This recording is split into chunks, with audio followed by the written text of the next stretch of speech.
officially at war with each other anymore, they're still not crazy about each other. So is Spain likely to want to share? No.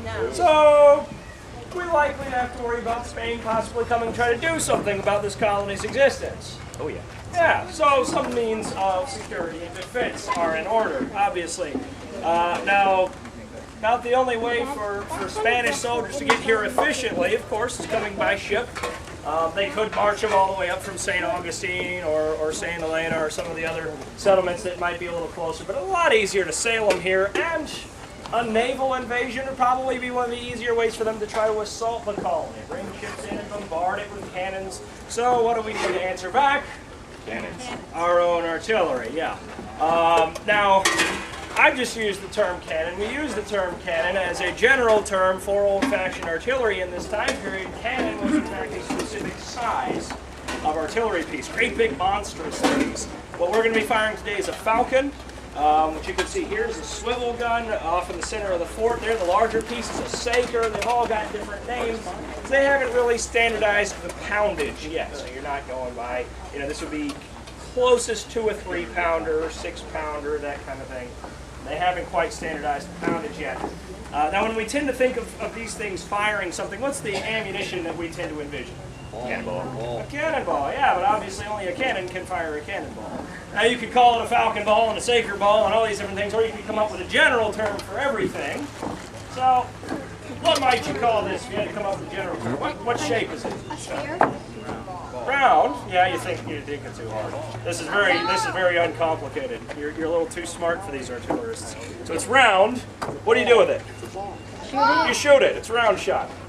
Very basic stuff. I'm not getting real creative here. There's nothing explosive about this. It's a solid piece of iron. It's an airborne sledgehammer. This is made for breaking things, breaking walls of forts, breaking hulls of ships, that kind of thing. If you've got a ship coming upriver, your artillery might not be large enough, or you might not have enough time to put enough big holes in its hull to sink it. So your next best option is to try to stop it, slow its progress. What makes a ship go? Shoot its mast. Its mast, yeah, its sails, its ability to catch the wind. Yeah. So you're going to have ammunition to deal with that. Now what might you call this?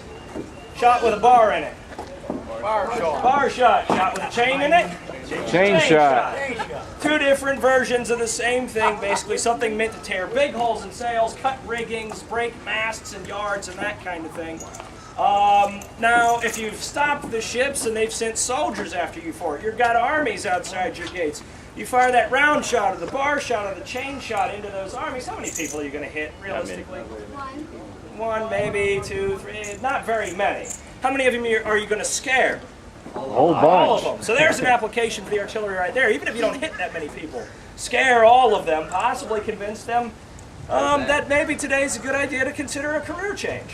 Maybe you don't want to assault this fort full of Englishmen, but as our primary concern is Spain coming to attack us, and as Spain tends to be very, very stubborn when it comes to attacking people, it's good to have an option for dealing with large numbers of people.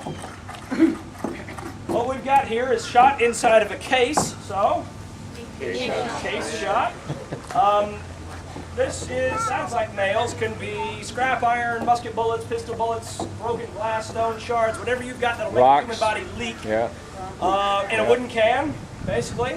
Two halves tied back together. Once it's filled with debris, you fire this out of the gun, the ties break, the can will likely come apart, you've got a big shotgun, basically. Big cloud of nastiness flies out towards the enemy. How many people are you going to hit with that? A lot. Yeah. So this is your anti-personnel ammunition. So there's your different functions of the artillery. But it's still not going to be all that useful without actually knowing how to use the guns themselves. So what we're going to do here is go through the loading process and fire this piece for you. Now I'm going to be giving the gun crew commands. I'm going to explain them somewhat as we go through it. My most important command where y'all are concerned is have damage to the gun, no major obstructions, that kind of thing. Make sure it's ready to fire. Our next command will be to search the piece.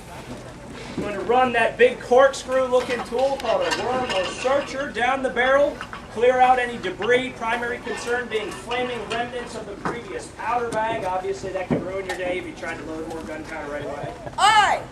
That tells me the barrel has been searched, no major obstructions, barrel's clear. Sponge the piece. Going to run that giant Q-tip looking thing down the barrel. This will swab out any smaller debris, any sparks the searcher may have missed. Just make sure the barrel is clean. You can see we've got somebody at the back of the gun here now tending the vent. A little small hole in the back of the gun where the gun is actually ignited.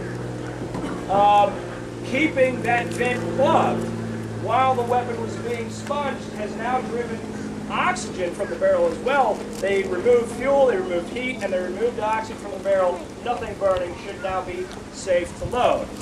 So our next command will be to handle the charge. We've got somebody that's going to handle our charge of gunpowder and advance the charge.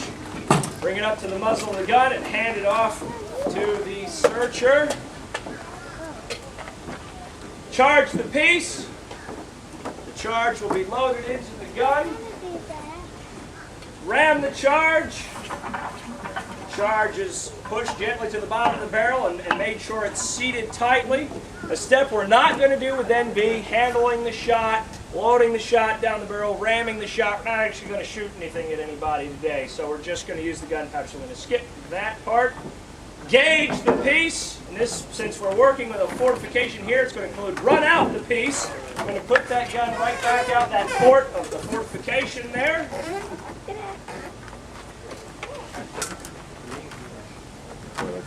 Oh, it's on her dress. And gauging the piece is essentially aiming it, making sure it's pointed at what you want to hit. When you're firing that solid shot, that round shot at targets long ways away, that often involves a little bit of trigonometry, making that ball is going to drop where you want it. Once the piece is gauged, we're going to be picking and priming the piece. We'll run a brass pick. Why brass in an iron gun? No sparks. Run a brass pick through the vent to break open that bag of gunpowder inside. And then a flask, or in this case, a paper cartridge of gunpowder is used to prime the vent. Fill that hole with gunpowder, basically exposing now that charge inside to the outside world. And at this point, the gun is ready to fire. So on the command, have a care. The gun crew is going to prepare themselves for it again. We're going to want y'all to prepare yourselves for it again. If we do have a misfire, keep your ears covered till I tell you to uncover them.